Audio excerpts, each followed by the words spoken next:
माझी दुपारची कामे झाली पण नव्हती तेवढ्यात मनोजचा कॉल आला की पटकन उरकून घे, आपल्याला बाहेर जायचंय, एक काम आहे. मग काल घातलेला कंगवा आज परत केसात घातला म्हणूनच एवढा गुंता झाला होता. आणि मेकअपच्या नावाखाली फक्त पाऊंड्स पावडर यूज करते बास, कारण पहिलेपासून तेच यूज करत आलीये.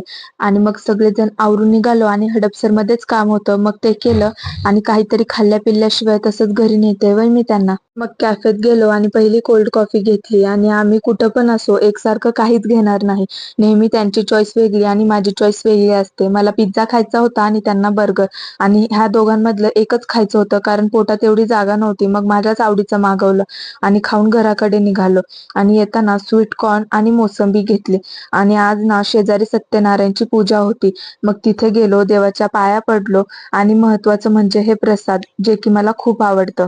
मग ते खाल्लं आणि घरी आलो. आणि आज स्वयंपाकाचा काहीच ताण नव्हता, कारण ज्यांच्या घरी पूजा होती त्यांनी दिलं होतं. मग तेच खाल्लं. आणि रात्री परत काही वस्तू आणायच्या होत्या, मग ते आणायला आलो होतो. असा होता आमचा आजचा दिवस. भेटूयात उद्याच्या ब्लॉग मध्ये. जय माता दी.